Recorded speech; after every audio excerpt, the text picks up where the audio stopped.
someone hears the term black magic and they automatically think, oh, like candle burning or like, satanic ritual. But actually, like gossiping is the most common form I find of black magic. Slander. It's the power, like you said, in your words, those spells. And people are doing it all the time and not recognizing, to me, being native, being indigenous. It's a way of life. It is not the color of my skin. It's not what's in my blood. It's not how I look in any way. So, just to say, like, I really do believe that we are all children of this earth, and that, if you want to interact with nature, if you want to learn how to respect nature, you just have to try. Well, creatures like our animals, I consider them brothers and sisters, in a different way. So it's so funny because it's like we're using magic every single day. But yet we still choose to, when we start to see and learn about empowered magic that actually helps us evolve as people, that's when we start to, or that's what we've been taught to fear, right? People might be afraid of that. I feel like that's also to some extent been stigmatized on purpose, like in some cultures. To When you look at modern medicine now, there's proof that, they call it the placebo effect, that we can heal ourselves just by believing that we can. And they can't describe that. There's no describing. Hey y'all, welcome back to Transformation to Expansion with your host, LaJoie Bradley.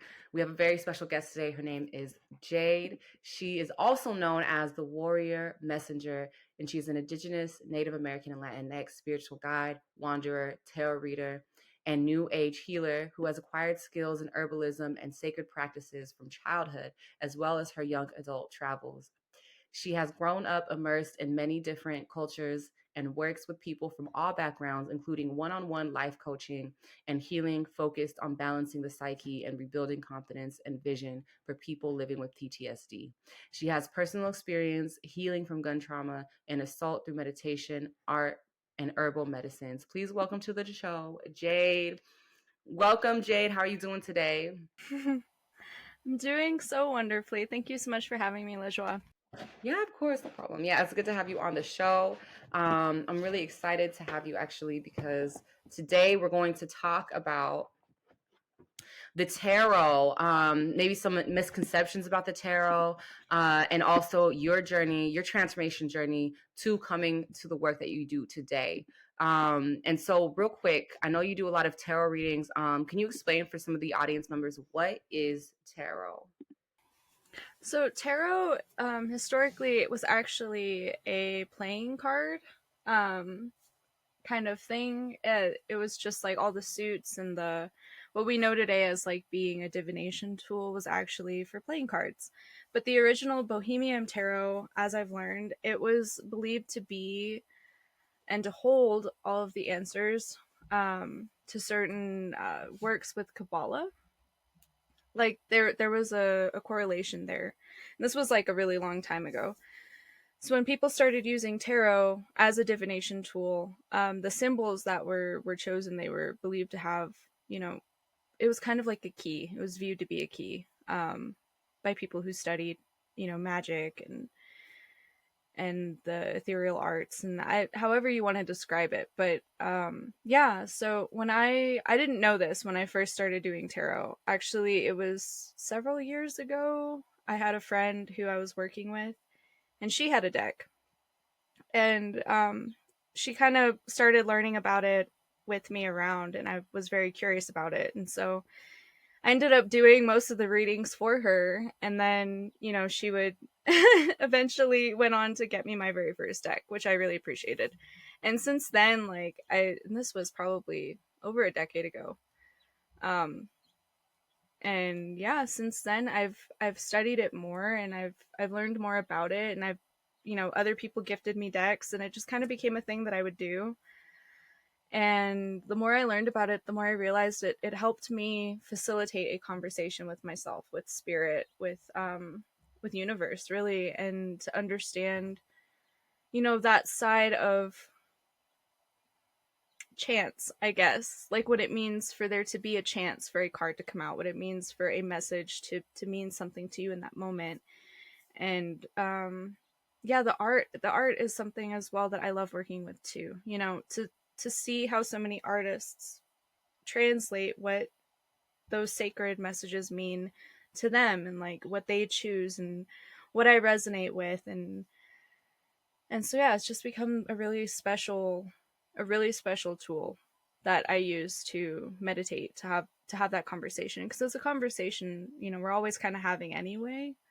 But when you set that intention to tap into that energy with the cards and to have them there, it turns into a very personal conversation, I guess, and I appreciate that. Yeah, it's beautiful. I like how you said it's facilitating a conversation, right, between you and source, or you and your higher self too. Because I feel like a lot of people, they have the misconception, probably thanks to what is that dude's name? Aleister Crowley. I think they have a really strong misconception that, tarot is evil or is used for evil ways, and it's like, no, it's actually part of sacred practices that have been practiced for thousands, tens of thousands of years by people as a way to really connect with the divine and really connect with their higher self, right? That 2.0 or 3.0 version of themselves, right? To help them kind of evolve. So I have to ask this question: is tarot evil? Is it something bad? I personally don't believe so. Um, I think there are really, you could take pretty much most things and use it in an evil way if you really wanted to. That's not the way I've chosen to work with it. That's not how it was introduced to me. I do feel like there is a stigma because there is a bit of a. I just think we're very complex creatures. And so sometimes I think we look to attach ourselves to things to belong or to make sense. And sometimes that can become dark. And so I think for people who believe it to be evil, like I could understand why that might be fearful to somebody who doesn't quite understand, or who maybe has had experience with people or things that play around with sadistic energies, or I can understand that, and I think you'll find that really anywhere that claims to be sacred or special. There's always that chance that there is something devious going on. But I want to believe in the good in tarot, and I've experienced the good in tarot, and I've experienced the pure in tarot, and it's not really about what I want to hear, what I want to tell somebody. It's more about what's just being said, and the energy in what's being said, and that could be good or bad depending on how an individual is interacting with those energies for themselves, if that makes sense. Like, so no, I don't believe it to be evil. I don't feel like I'm possessed when I'm doing it or anything like that. I really don't. And actually, I burned sage before this talk, and that's a medicine I do work with before tarot, and setting that intention of like what I will allow in my space, what I will not allow in my space, and being clear with that, because words really are spells. I mean, that's something that people from a long time ago, understood, and that's something I think we've really detached from as a society now. And when you think about why people might be afraid of that, I feel like that's also to some extent been stigmatized on purpose, like in some cultures, to keep people away from their spiritual tools, because when you have that connection, you can see how the universe responds to you. You can feel how nature responds to you. It's not something that can be denied at that point. Once you start establishing your relationship with the divine, with God, with Mother Gaia, with however you want to see the creative energies that make us up who we are, that are above me as a reader, as a person, as a healer. Those are just energies that I'm working with, that I allow to teach me, that I allow to guide me, I guess, is how I would say that. And like, yeah, I do feel like to some extent we've been kept away from those truths, and that they've been twisted in a certain sense, because we would be a lot more powerful than certain powers that be if we knew that we could have that conversation and it wasn't evil, or that it wasn't wrong. It's like you just want to understand why human nature leads us to certain things, and tarot is an excellent tool with that. It helps describe like what the consequences of certain actions might be, what the response from the universe might be if you do engage with certain energies, good or bad, right? Because it's always a balance, and there's good and bad and bad and good, and it's never that you're going to be perfect, and it's not even that you should really be aspiring to be perfect, but to understand and to do better, really. But that's how I choose to use tarot. I mean, other people use it in different ways. um yeah, I guess it really just depends on the person and how they would want to use it, I guess. You said something earlier that was really pointed, and you said, spells are in words, right? So it's so funny because it's like we're using magic every single day. But yet we still choose to, when we start to see and learn about empowered magic that actually helps us evolve as people, that's when we start to, or that's what we've been taught to fear, right? But the truth is, every single day we are using spells, we're casting spells, we're using magic, right? When you say you can't do something, you're not going to be able to do it. Like it's literally, it's that simple, right? People Mm-hmm. forget how ingrained a lot of these supernatural abilities are. Yeah, absolutely. I mean, even simply our body's ability to physically heal itself when we are in alignment spiritually, when we are in alignment with our souls. And they, when you look at modern medicine now, there's proof that, they call it the placebo effect, that we can heal ourselves just by believing that we can. And they can't describe that. There's no describing what magic is, and there's magic in science, and there's science in magic, but above all there's something that we're all trying to describe, but we're never really gonna fully know, and that's okay, because it's not for us to fully know, it's for us to try to understand where we fit in all of that, and to do our part, and like you said, like taking accountability for the power in our words as well, because it becomes kind of a cop out. And not to say that we all don't do it at times, but to say like, oh yeah, I can't do that because of X, Y, and Z, and then to actually go and to try and believe it. And you maybe you couldn't do that, but to see it through till the end and to believe in yourself the whole time, you actually maybe could. And yeah, so yeah, I agree with that, I really do.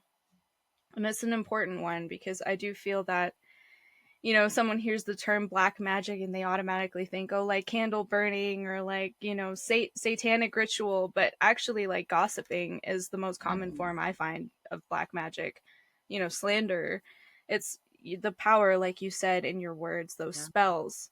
And people are doing it all the time, and not recognizing, what energy they're putting out.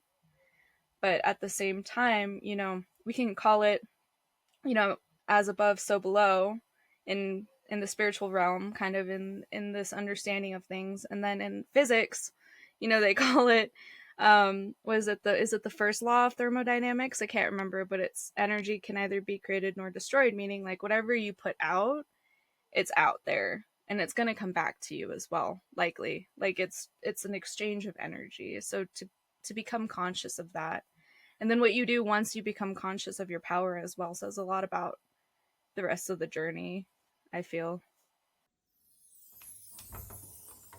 Get started on your wellness journey today. Whether you are starting your wellness journey, in the middle of it, or finishing it, this library will help you so much to jumpstart your wellness. And really, it has so much more than that. It has full guides on how to quantum leap, full guides on how to manifest, and even my personal favorite, coloring books. Yes, and I'm talking unique coloring books. Y'all already know what we're dealing with, okay? We have baobab coloring books, cactus plant coloring books, and so much more. And it's completely free. So please make sure to check it out, especially if you're on your wellness journey, or if you know a friend who is on the wellness journey and wants some free resources, please let them know about the wellness library, okay? The link is in the show notes below. I love y'all so much. Let's get back to the show.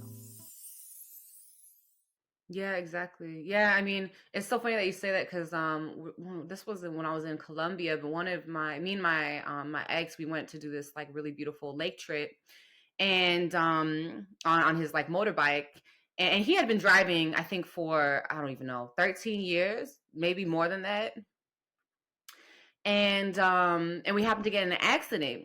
And like 2 days, I mean, we were fine. We kind of, we were bruised up a little bit. But and my hand was super swollen, but that was it. It wasn't really like it wasn't yeah, it was painful, but it wasn't, something extreme. But 2 days later, he told me, he was like, yeah, oh my God, this is crazy because my ex, like his ex was really toxic. And so she was like, "Oh, I hope you guys die," because she wanted to go to this lake with him, but he never took her there. Like I was like, she literally like cursed us. Like, but again, I don't think she's not like she doesn't do magic or anything like that. But again, it's using those words, right? They do have power, and this is the biggest thing that I really intend for a lot of people to start to understand is that your words have power, your thoughts also have power too. There's Mm-hmm. I guess multiple experts who say that when we create a thought, it actually does create something in the outward field, not necessarily in the field that we can see now, but in like the I don't know, I guess the esoteric field. It does create that reality. So you also have to be careful of not just what you think, or not, sorry, not just what you say, but what you think also. It really has a huge effect. People, don't really realize that. But it's super important to understand that because um we are using magic every day, whether or not you like it, whether or not you say, oh, I'm just Mm-hmm. gossiping, or you are using that, right? So Mm-hmm. thank you for that explanation. So now that we understand that people are using magic every day, and it's really like you said, it's this really, I would say, really smart programming of telling people, oh, you're not using magic, you're just using words. It doesn't, they're harmless, which is not the truth. um and then getting them to fear, the part of spirituality or spiritual practices that actually heal you and help you, that it's evil. Like, it's really smart. I don't know whoever came up with this, really smart of them. Um but I wanted to get into, healing trauma through tarot. Is that possible? How would you go about that if you were to start to heal trauma? Yeah, I mean, I used it in part when I felt that. So one of my biggest struggles with my own PTSD was not like feeling too afraid to even engage with anybody. Like I'd be afraid to leave, and we were living in a van at the time, so I was afraid to leave the van. I was afraid to like get out and just be out. Like I just felt very Mhm. afraid, and like you said, those thoughts, that feeling, it can be very paralyzing. And so working with the cards, I started having a conversation. Like I would just be having a conversation, asking questions and trying to figure out like, well, what will the energies be if I were to do this? What are the energies now if I were to do this? And I just, all of these hypothetical energies in my head that I was having such a hard time even talking to my partner at the time about. And not that he wasn't receptive to hearing it, just that I wasn't in a place to really trust anybody with that feeling in me. It was, so I went to spirit, and that was one way I knew how to do that. And so that was helpful for me because spirit doesn't necessarily get impatient with you when you're going through that. You can ask the same question over and over again, and the answer might still, like, the root of the answer might be the same, but how they'll try to describe it to you will be different, and they'll try in different ways to help you understand where you're at too. So the more you explore that question, the more they're able to kind of help you understand that more with the cards, with what I understand about them, with the answers that I felt I was receiving. I could get a little closer to what I personally needed to know. That wasn't easy for me to hear, but what it would, in the way that it would be best for me to hear it, is kind of how I use tarot. And with people that I work with now, I find it very helpful because it's like soothing for them to see an answer, whether or not it's definitive, because it never really is. I mean, we live in a world of chance, so one decision, one thought, one moment that could change timelines for us, right? So when you're engaging with the tarot reader, you're reading energies for this current moment in time, and Mm. that's where you're given kind of a choice on how to receive it. On if do I continue obsessing over this, or do I take the answer and process it for what it is and try to work with it with what it is and kind of move on from here. And so I find that it's helpful with people that I work with that do have different forms of PTSD as well. And I feel like they're drawn to me for a reason, you know, the messages I put out there, my demeanor, how I communicate, the words I use. It's clear I'm speaking to a collective. And when I say collective, I mean like I believe we share consciousness, universal consciousness. We have a different perspective. We have a different vantage point. We're in different bodies. We're figuring out this experience. I almost said experiment, so it's kind of like an experiment. This experience, um, which feels like we're interacting with like fractals of ourselves. So everyone we meet is a reflection of ourselves, essentially. They're a reflection of ourselves, but when we talk to them, it's not always a direct reflection. It's not always going to be that you are having the same experience that I had, but something about the experience that you had is trying to teach me something in that moment about my own experience. And if we can start to view it in that way, like I'm meeting different versions of myself and vice versa. They're meeting different versions of themselves to help them heal through something that they've been through, to help them understand or to help them confront. At times, it's also to help them confront. So when we talk about people who are, you know, maybe viewing what I do in a more negative light, we're also being confronted with something, right? In that moment. Like that person is, and I am as well. And it's how we deal with it and how we approach it. And, you know, ideally we're doing it from a place of love, but sometimes someone's love for themselves and for their experience is fractured. And so, you know, it's like, how can we find an understanding? And that's where, like, tarot is helpful when I'm getting to know a person through a conversation, when I'm trying to help them heal. It helps because it helps me identify, you know, when they consent to that exchange of energy, to me tapping into that energy. And I'm really just a conduit for the universal energies at that point. So they're really giving permission to spirit to talk to them through me, through these cards that I have spent time learning how to read in my own way, you know. So that's what they're more trusting, is that I can read that message for them clearly, because the message is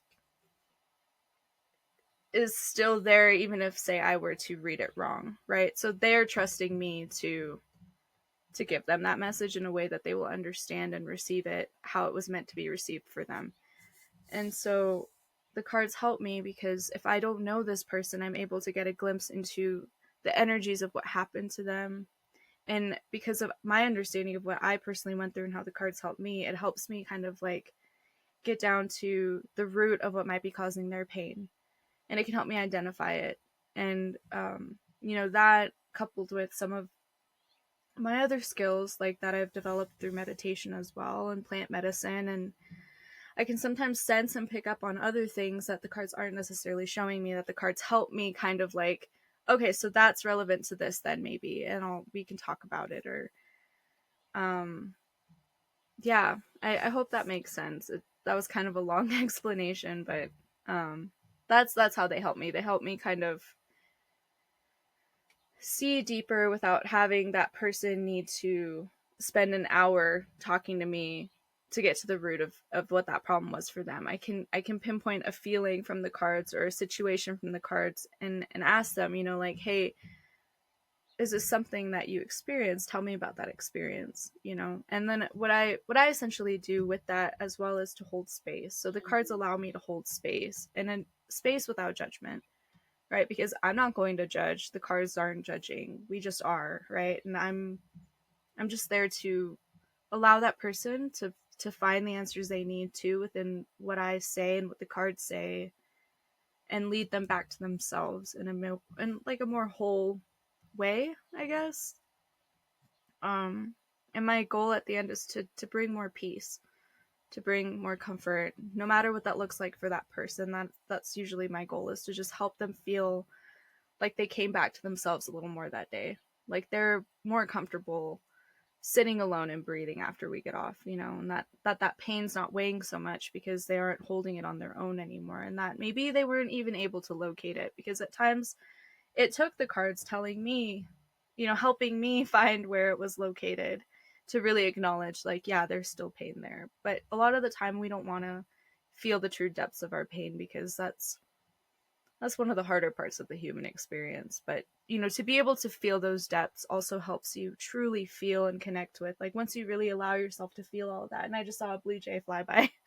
um once we allow ourselves to really feel the truth and, like, the connection of those feelings where we are, then we can free ourselves to feel the positive again as well. And we remind ourselves, like, wow, it hurt, but yeah, I felt through that, and now I want to feel something positive. Now I want to feel good again. I feel like I can breathe again, so let me go and breathe. Let me go and live. And that's one of the most beautiful parts, I'd say, about what I do and what I love to see other people experience as well. Yeah, I love that. I mean, it's kind of like an alternative therapy in a way, right? That could be even more effective. Because again, coming from that space of the universal, people call it universal love, but I really just think it's just the universal energy of non-judgment. Like, because again, it's kind of like saying, people say, like, you don't know where that person's coming from, so, don't judge them, or however they interact with you. You don't know what they've been through. Maybe you represent somebody in their life that really harmed them, but you don't know. Um, and so, this is coming from the same space as, God or the universe, where it's like God sees all, right? There's a lot of actually ancient teachings in many different religions that talks about this. But God sees everything. So, even though there's a fight happening down the street and God is telling you don't interfere, then it's because God sees all. God sees everything that's going on. And you might not know why that fight is occurring, or why the two people in the fight might need to experience that fight in order to evolve further or kind of ascend further, right? And so when you do tarot, I love that you're coming from that same space of non-judgment. I'm not going to judge you for what you've been through, because I don't know what you've been through. And there are so many different ways, not so many different ways, but there's so many different experiences that everybody has to come to, right? There's so many different expressions of how to be human, and how to um, live our life to the fullest. There's some things that we have to experience, that we came to this earth to experience, or to be, in order to evolve, right? So I just love that you're coming from that perspective. I think it's super important to kind of recognize that's a universal truth, is that there is no judgment. It's a very human thing to do. It's a very human. I don't want to say it's human. It's just another programming that we've been taught to do, is to judge, and we've been taught how to judge, um, through the media and through socialization, all of that. Um, Real quick, so you said earlier there was a blue jay that went by. Does that have any, like, a spiritual significance?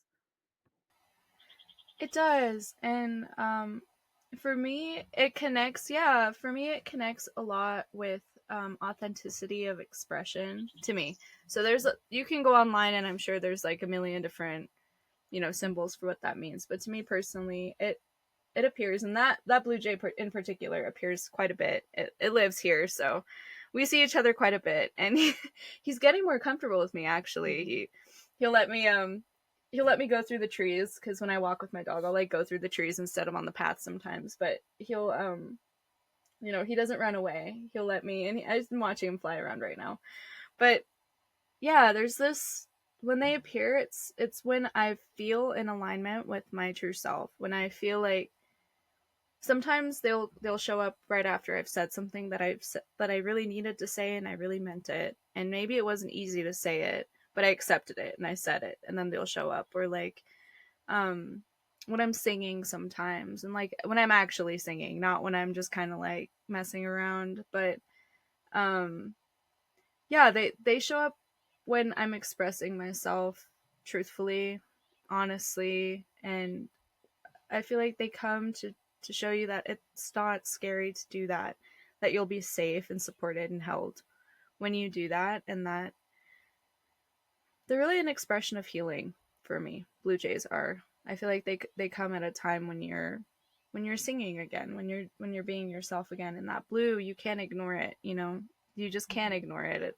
It just is what it is, and they're so beautiful. And I do feel very very connected to them. And so I feel like if they have ties to the throat chakra, I would say just by color, um, and how they sing and their general demeanor. But um yeah, just bluebirds in general, I feel they're significant in that way. And I would say, even when I'm not saying it out loud, if I'm thinking something and having a thought where I'm being real with myself, you know, about not always easy things, they'll come around. And it's like a little encouraging nudge from universe being like, yeah, we see you, we feel you, and we're responding to you. And that's kind of what I mean. Once you start opening yourself up to the fact that you're always having a dialogue with the universe, it's like never a moment, like you said, where God's not watching.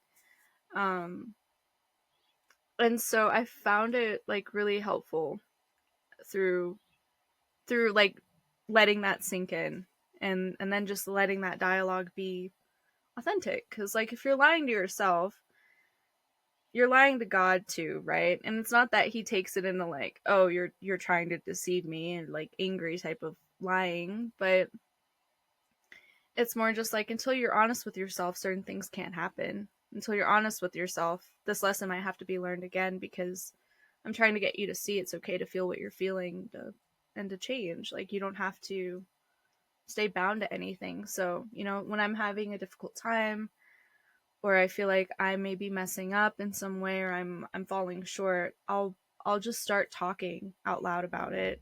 If like, especially when I'm alone. I mean, I can do that around other people sometimes. I think that's why I keep my circle kind of tight, because I want who I'm around to be people that I can do that with. But yeah, I mean, definitely there are times when like I'm struggling with something in my mind, in my spirit. My spirit's at disease, and I don't want to get physical sickness or mental sickness. So instead of holding it in, I'll just talk about it, and I'll say, you know, this is how I feel about what I'm doing. This is how I, you know, confusions I'm having, or, you know, conflicts I'm having within myself. And the how quick universe will respond is so incredible when you open yourself up to hearing the truth. And I think that's a really important aspect of this journey that I'm currently on, and I feel like a lot of others are on as well. And I mean, I feel like you too, because you reached out and you felt a pool, and many of the people who watch you and the people who watch me, like it's really a community of people looking to heal in a real way now. Because I just, some of the ways we've been doing it haven't been all that helpful. And I know, because I've tried them, you know. It's just not always as helpful as some of the most ancient practices that exist. And that's where I found my solace, you know, is returning to, like you said, earth, returning to spirit. And so yeah, the blue jay is that's one of my guides, that I consider one of my close guides, that they show up a lot. Ravens, vultures, um, whales. Not that they show up for me here, but I feel them. And so there's lots. I mean, yeah, yeah, I appreciate them a lot. All of the creatures. You're currently in the four corners. How has nature and being in nature helped you kind of come to these positions where you're in a space where you're feeling healed, you're feeling more more in alignment with your purpose and who you are and how you're meant to live? Well, creatures like our animals, I consider them brothers and sisters, you know, in a different way, in the sense of like, that's just always kind of how I've been since I was younger. I do think to some extent that's how I was raised, but at the same time, I know, because I've talked to my mother's talked to me about this before, about how I've always been a little different in that way, a little more wild, a little more. Um, she couldn't even get, when I used to live in Bemidji, Minnesota, and it'd be like below 40 degrees, like windshield, super cold, and she couldn't get me to close my coat. or to wear my mittens or my hat. Like there was always this need for me to just like I just wanted to be with nature. I just wanted to be a part of it in the sense of like I didn't want the clothes. I didn't want anything keeping my hands from touching the snow, from touching the trees, from that was just the sensations of nature were really important to me. And just on that same breath, like creatures are very important to me, and that's a lot of who I feel like I can talk to without talking to, like not using my words but using my energy and just being myself. And like that's always been, I don't know, that's just been a part of like who I am, like centering and becoming in synthesis enough with my surroundings to where deer have walked up and sat with me before, wanted to drink water near me. Like there have been many creatures who will trust my presence enough to come and be close with me and not be afraid of what I'm gonna do. And like I've stepped over rattlesnakes multiple times in my lives. They haven't struck me. Like there's a trust. I think there's a trust. And like there are moments where you can maybe feel afraid.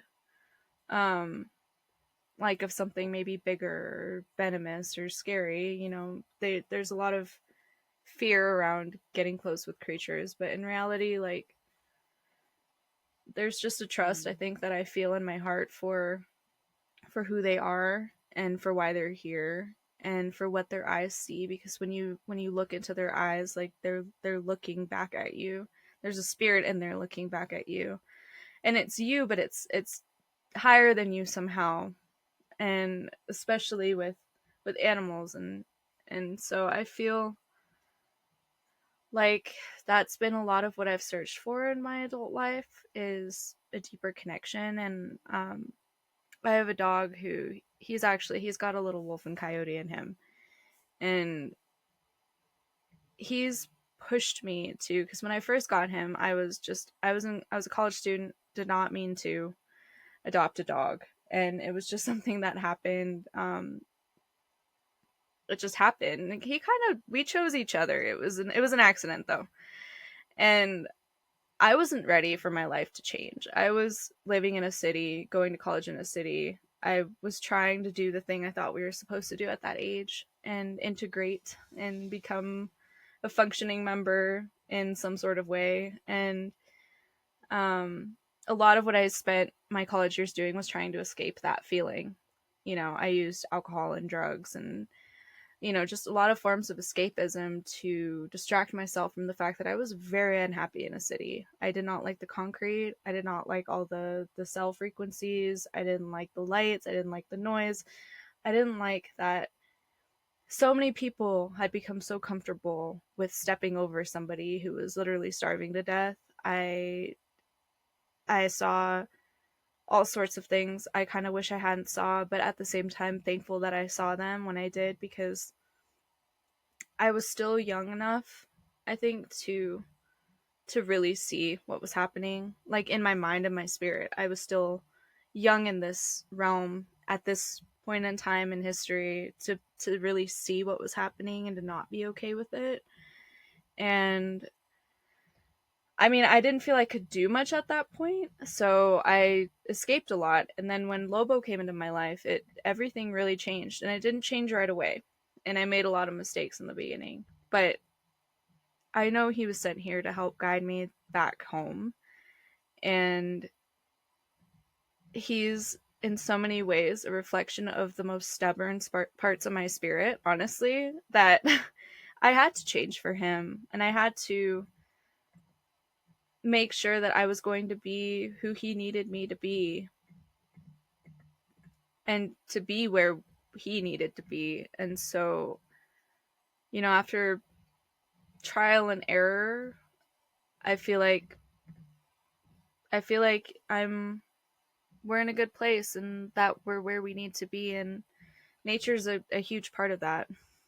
Yeah, so basically I feel like he's been the biggest guide back to my wild self. And like I said, it was not easy, and I made a lot of mistakes in the beginning, but yeah, he's shown me everything. He's shown me where he's needed to be and also where I've needed to be too. And there's a lot of constraints on like what he's allowed to do or where he's allowed to be himself because of just how humans have kind of taken over the world in that way. You know, we we're a species that likes a lot of rules, like you said, for control. So with creatures like Lobo, who are very wild and strong and agile, there's a lot of rules for where he can be himself. And so I think I've made it a point to make this part of my adult life where I'm going to have him, you know, for a significant amount of my adult life too. Um, to have him be as free as he can possibly be. And I try to, you know, make that effort more and more and more as I can with the time that we have together. Like I try to make that more of a possibility. It's like, did he feel wild enough today? And even if he did today, like, can we do it more tomorrow? Or, you know, so I'd say, yeah, there's that is part of the reason why I moved out here. There's a lot more space to be free that doesn't take so much out of you to do it, I guess. There are some areas of the world I feel like it's just harder to do that. It's exclusive or expensive or, you know, it I don't know, there's just a lot of rules. So I feel like I found a place where I can do that a little more comfortably, but um you know, hopefully we'll see a new earth in our lifetime, right? Where we can be a little more free, all of us. No, I mean, I get a lot of visions about the new earth. And it's very interesting because the programming is crazy, but it's like people, we keep on having these shows, these movies about the future, and in my opinion, it is the complete opposite of what the actual future is going to look like. Like, people think it's going to be like super technological um and run down, and I'm like, no, I think there's going to be a lot more nature, there's going to be a lot more abundance, and maybe there'll be a point where it's like we have these mega cities, but then we also have this just wilderness, right? Because all of these people have chose to move to the cities. Maybe there'll be that at some point. But it's like, yeah, I just keep on getting visions of the promised land. But I think one of the things to know is that um instead of everything being destroyed, there's just a lot of movement that's going to happen in the next probably 100 years, maybe even more. And so we have to recognize that I think the promised land is really going to be, how do I want to put this, it's it's not going to be this huge transformation for, like, how do I put this? Yeah, it's not gonna be this huge transformation for everybody in the world. Like, it's not gonna be this whole um how do I put this? Sorry, I just want to use my words carefully. But my point is, I think for the promised land, it's really gonna depend on our perception, on our energy, on how much we've gone into ourselves and changed our reality, right? Um, it's really gonna take people, yeah, like you and me, who are travelers, to step out of the matrix, to step out of those constructs that are being built, and kind of turn our backs to that way of living, and really empower ourselves to live a life that's more free. Um, and I think that's really, at least for me, that's what I kind of envision as the promised land, or as the new earth. Um, I mean, I think it already exists. It's just people who are choosing to stay in the old earth, they're staying there. So they're not going to see the new earth, right? Or maybe they'll get tastes of it, when they go on vacation. But I think it's already here. It just depends on how do I say, on our ability to perceive it, right? But again, this is my opinion. um, but yeah, so I just love the way that you live. You're living one with nature, and I think um it's something to note, because it's a choice, right? At the end of the day, you have to choose to be in that life, to kind of, again, turn your back to the matrix. And for some people, they love living in that loop, and that's okay, right? um And that's okay. It's like you really want to, again, you really want to do what makes you happy, what's going to allow you to be the best version of yourself, right? So if you know, living in the city and yeah, having that 9 to 5, like you said, like, and and living in that kind of cycle, right? Having the car, having the apartment, having the job, and staying there. If it makes you happy, then you know, do what makes you happy. That's the priority, right? I want everybody to just be happy. I think that's what God wants. Everybody wants people to just live in their version of the garden. But if you're not happy, you need to like really try to make that shift. And recognize what's not making you happy, because it might not necessarily be the lifestyle too, although for a lot of people that's the case. It might be some other things, but I feel like that's where like tarot can really come into play for you to really help you recognize um what it is that isn't, you know, that is really, you know, not making you happy. And it's kind of making me think of how that one movie, oh my God. That one movie with Leonardo DiCaprio, I think it's called The Island. He goes to Thailand, and he finds out about this mystical island that's, you know, nobody really knows where it is or how to get to it. But if you kind of follow the breadcrumbs, you can get to the island. And he eventually he finds the island, and he finds out it's this oasis, right? People are kind of reconnecting to nature, living in nature, just living and laughing and having fun and playing and you know, going to the beach when they want to, and just that's it. Like that's all that they did. Um, and You know, there's more to the story, but I think one of the biggest points that is presented in that movie is that, like, you know, we are really supposed to be in this state of being where we're happy and we're just playing. Like we are, you know, we're God's children. We're supposed to be here to play. That's it. That's what we're supposed to do. Like live our best life, right? That's my interpretation of the word play. But um and so it's really important that, you know, having freedom can really allow us to tap back into that um I don't know for this that original space where we're supposed to be in, right, that we maybe have even experienced as kids. um and so real quick, so you know, people who are caught in this loop of you know, working the 9 to 5, living in a big city, um at least for you, what were some of the realizations that you came to where you were like, oh, you know, something has got to change? Like, was there a situation or scenario that happened that where you were like, you know, this is a red flag. Like, I need to leave this.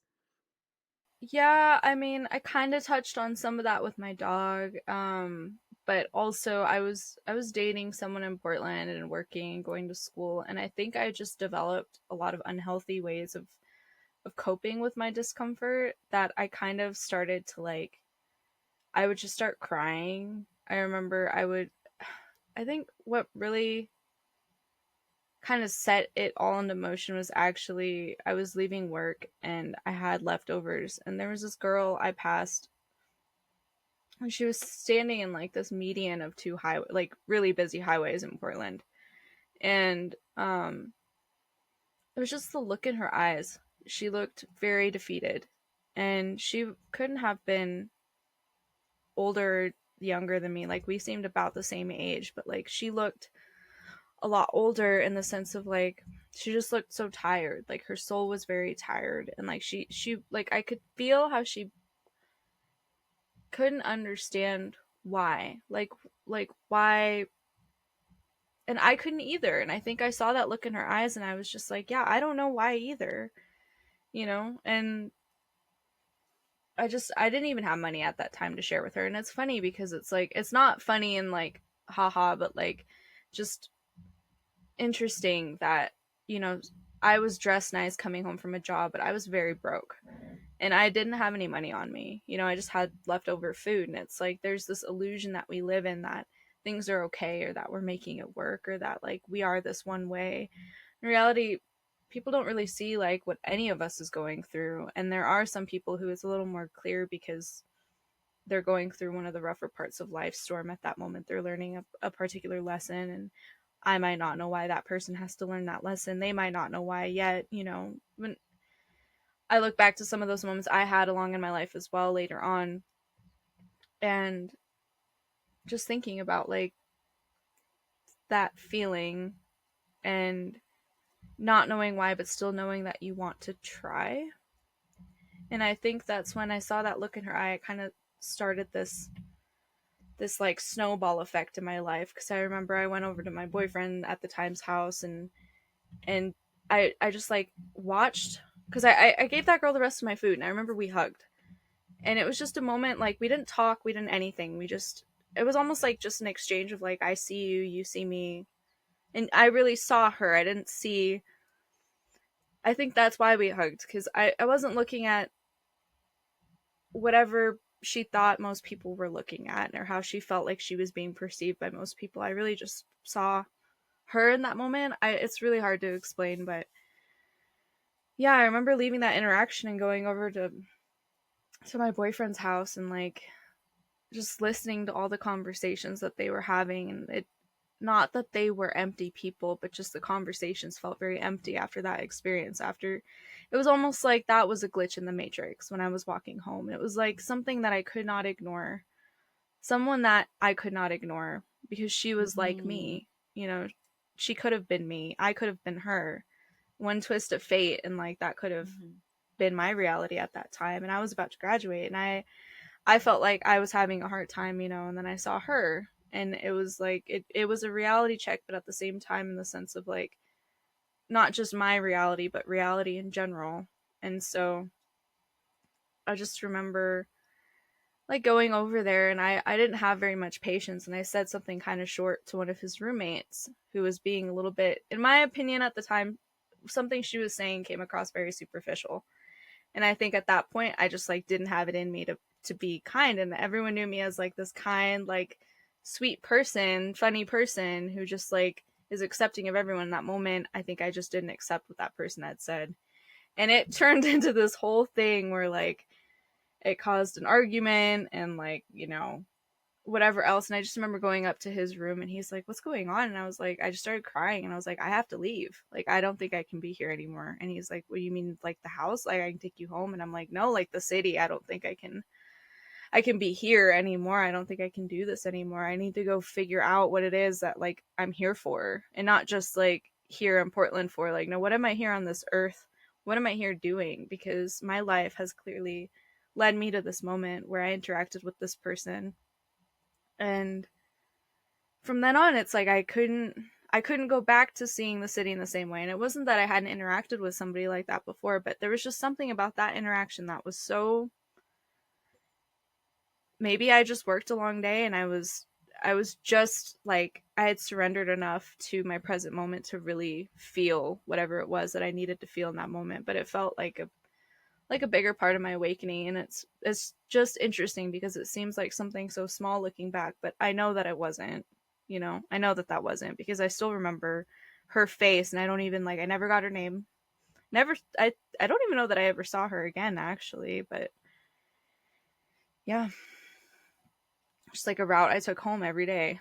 And then one day it was different, and then since, like, after that, I just don't remember anything really being the same. I moved a couple weeks after that. I was just like, figured out a way to leave.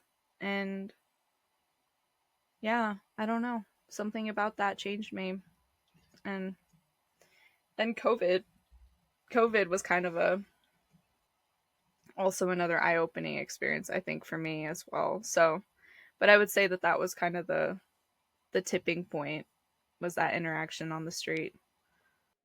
Yeah, I love everything about it because it's like it's just another day, and you just happen to be driving home the same route you take every single day, but then you just happen to notice this one person, right, or this one woman who was a representation of some, of who you could have been if you took a certain path, right? And the same thing with her reverse. Um, and I just think it's so pointed, right? Because we have these moments that I feel like the universe is calling on us to change something, to bring awareness to something that we know needs to be changed. Kind of bringing awareness to something that is calling us from our heart. I think a lot of people have experiences like this, but they don't, like, they'll experience it, but it doesn't hit them in the way that they need to, or they just don't bring awareness to it like you did, right? And like you said, maybe it was a combination of, you know, being overwhelmed from the lifestyle to being stressed, and then coming, you know, to this dinner and having these like very shallow conversations. I'm assuming, right? I guess you didn't say this, but these conversations um that you're like, what, you know, what is going on? Like, this is so dumb. What am I doing here? Why are we talking about this? And it's so funny because I think a lot of people, they might, yeah, like I said, they have these interactions. It wakes you up. Yeah. Yeah, exactly. Yeah, yeah, yeah. And it's so funny because like the other day, like I think last week, I had went to like a national park for Juneteenth, like up to the northern tip of Washington. And it's so funny because even it wasn't even just that instance, right? It was like this whole time I've been back in the States, kind of, you know, focusing on my business, which I needed to, but now I'm, you know, I'm ready to progress, move on. Um, the whole time I would always have moments like that where I would either listen, like overhear other people's conversations, or be in conversations where I'm like, why? Why am I having this conversation? You know, like this, to me, this conversation is meaningless. Like ugh, like it didn't make any sense to me, right? It's like 1 + 1 = fish, like in my head, and it's just like it didn't make any sense. Like so again, if you are feeling that, if you have those moments where you're like, what is going on, take note of that, sit with that energy, right? Reflect on it. Because I think it's really a calling Mhm. from the universe, for a lot of us to shift, make that shift that we've always wanted to make in our lives, make that shift that we know is going to be better for us, and is going to allow us to live in alignment, to live happier, to have the conversation that we actually feel are of value. Um, that's really gonna it's really gonna help us just be the best version of ourselves. So for those of y'all listening, like definitely make that shift, because it's what you're meant to do. You're meant to live your best life, you're meant to manifest your reality. So start doing that, you know. So thank you so much, Jade, for sharing that with us. I think that's really going to help a lot of people, just bring to light, maybe some of the ways that they've already been called to make that shift, but maybe haven't necessarily done it yet. I was gonna say what was interesting is that you had repeated back to me that I was driving home, and I was like, actually, if I had been driving home, I might not have seen her. I might not have stopped. And I walked everywhere when I lived there. I was only a pedestrian. I'd sometimes take the bus, but I mostly just walked. I mean, it's not a huge city. It's like it's big. It's big. Don't get me wrong, but you can get around most of it on foot depending on where you live. And so it was one of those situations where like I was confronted with it because it was where I had to walk. I had to. She was sitting in one of the only medians between two really busy highways, so I had to be there. And it was like you could see that even then, even people on foot had still treated her like she was nothing. And I think that, like you said, like that, in a lot of ways, it could have been me. I don't know what happened to her that was her situation, but I know I had been not taking my life very seriously the like that year and the last couple of years. Like I was just starting to get myself back on track a little, whatever I thought that was. And so it was just a moment where I was like, what if I hadn't been given another chance? What if that had been me? And at some point, it kind of was, but it wasn't. Like, I went through my own difficult times after the fires and stuff, but it, I don't know. I guess yeah, like you said, like it was something that I had to sit with, and it does wake you up. And yeah, I couldn't go back and have that conversation. Not that I even enjoyed having those conversations with his roommates very much to begin with, if I'm being honest, but I was more comfortable participating in them. And it was like this kind of made it so that I couldn't even hide that wasn't even anything that I wanted to engage with at that moment. Like my mind was still just so on like what just happened? Like what did I really just see? Because it felt deeper than just passing somebody, a total stranger. I do not know this person. It's but it changes you when you really do, like I said, confront it, not just turn your head away or pretend like you don't see it because it's uncomfortable that it's there. That doesn't make it not there. This farm isn't just any farm. It grows for Juice Plus. Juice Plus is farm to capsule nutrition made from 30 different non GMO fruits, vegetables, and berries. Harvested at peak goodness to make nutrient rich plant powders in convenient capsules. Clinically proven for over 20 years to support your wellness. It makes it easy to help bridge the gap between what you should eat and do eat. Fruits and vegetables are always on the table with Juice Plus. Juice Plus. Goodness is our natural state. Um, so how do you see yourself expanding from here? That's an interesting question. I've been asking myself that a lot lately. I'm kind of talking with somebody about digitizing some of my advertisements. That would be like the very smallest way that I can think Mm, of at the moment that I'm expanding. Because right now, like when I listed like services and all that, I hand wrote it. I like calligraphy. Not that I was trained or anything, but I like it, and so I'm an artist. I mean, I watercolor. I like drawing, and um, so it was just something I did handmade. So that would be one way I'm expanding it. But if we're talking about like on a larger sense, that's a question I've been asking myself a lot lately. And I guess because I didn't really intend for it to expand the way that it has, I'm pleasantly surprised with it, and mhm. it's been a huge learning experience. And um, I'm really thankful for everybody who's been a part of the journey. But I really love herbalism. I think that's one of the ways I'll probably want to start sharing some of my healing as well is in things that I make and things that I can share with people, not just for like ailments, which there will be that as well, but for like, tools for like lucid Mhm. dreaming or like tools for, um feeling loved and present and like connected. And so, like sharing some of those practices with people as well would be one way I could see myself wanting to expand.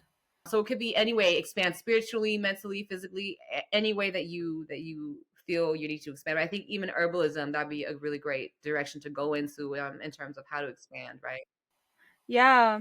Yeah, no, definitely. And if we're talking spiritually, I do feel like I want to go, it's always just like I want to go deeper. Like I want to go deeper into it. I want to learn more. I want to learn more about everything that that I feel people have tried to, I don't know if study is the right word, but like you said, understand. And there are many different practices I like to learn about. And I really believe in like mushroom medicine, not just, psychedelic mushrooms, but like in those as well. But like just other mushrooms too for like cognitive and like stress Mhm. and energy and just, you know, in general, I really appreciate that. But then other herbs as well, like flowers. I'm really into flower medicine in terms of like, and again, not necessarily talking about what other people talk about when they say flowers, but like literal like flowers, like the blooms and their medicinal properties. And so I'm learning a lot more about all of that right now, and I'd really like to have my own homestead one day. That's always been the goal. I feel like since I've been young, I've always wanted to have a place that I can grow food and Mhm. medicine and have creatures, have a symbiotic environment where I can allow the wildlife to interact with my land as well, because it's so important to create a space where you're not trying to keep things out necessarily, but you're trying to invite certain energies in, is kind of how I feel it is. So, you know, being intentional with like what you do, how you do it, and really putting in that time and energy. So that's how I would like to um expand within myself, because I do feel like that I would love to be able to not just have that safe space for me, but for others as well to connect. So that's my hope one day. We'll see. We'll see where it goes. We'll see. Yeah, Oh, you'll get there. This, yeah, you'll get there. You'll get there because your intention. I think your intention is very pure and genuine. So I believe it. yeah. So thank you so much for sharing how you're going to expand. Thank you so much for sharing with our audience and me Thank you. today about tarot and even like the way that you live so connected to nature. I think it's really going to awaken a lot of people's uh, just reality, really, of ways of living that that can really empower us to be true to who we are. So if y'all want to get in touch with Jade, you can see her or message her, or even just watch her tarot readings on Instagram at the Warrior Messenger. She also has her Patreon, at the Warrior Messenger as well. And I will make sure to link both of those in the show notes below. Is there anything else you'd like to say to the audience, Jay, before we get off?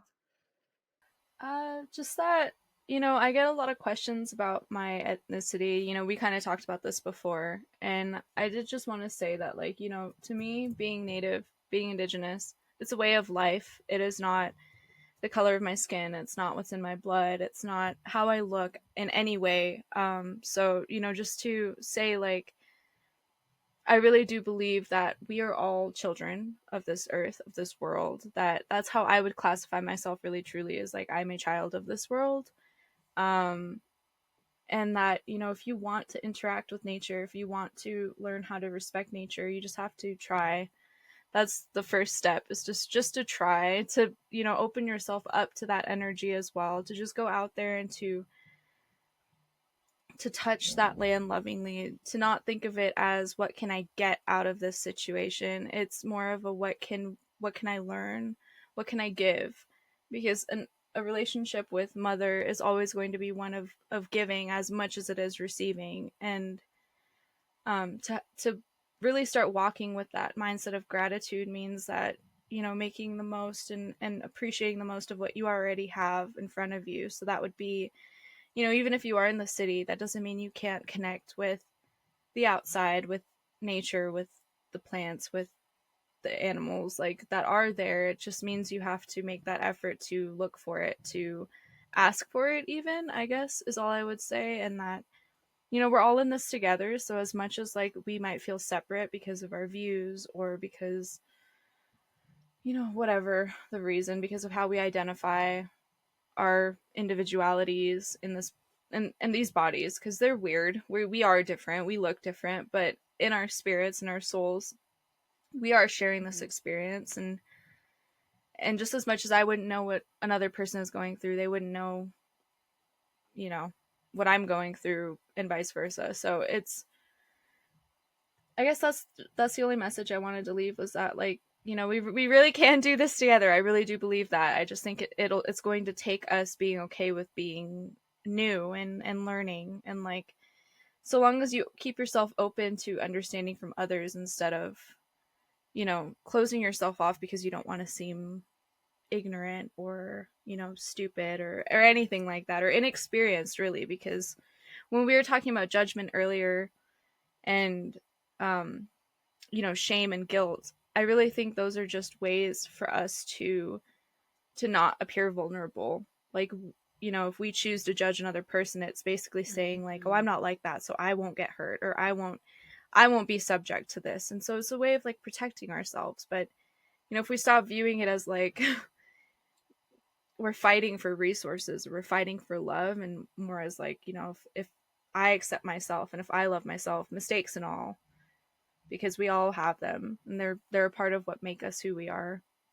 But if we can do that really truly, um I do feel like you said, like that new earth, it means it's already here. Like, if you can put yourself in that space, and try to love more than you do fear, then I really think, you know you'll feel that connection that much deeper. And it does not take that long to really experience it, once you kind of let go of those preconceived notions of what it means to do that. I guess, like, there's no one right way to connect spiritually, so long as, like, you're doing it, like you said, with a pure heart, pure intention. Not to say that that means you will be perfect, because it rarely does mean that, unless you are, the most high creator spirit. But yeah, but that's all I wanted to say. Perfect. Thank you so much, Jay. Thank you for being on the show. And thank you, audience, for listening. Like I said, all of her links in the show notes below. Thank you so much. And I will see y'all next week. I love y'all so much. Thank you. Thanks for having me. Bye, everyone.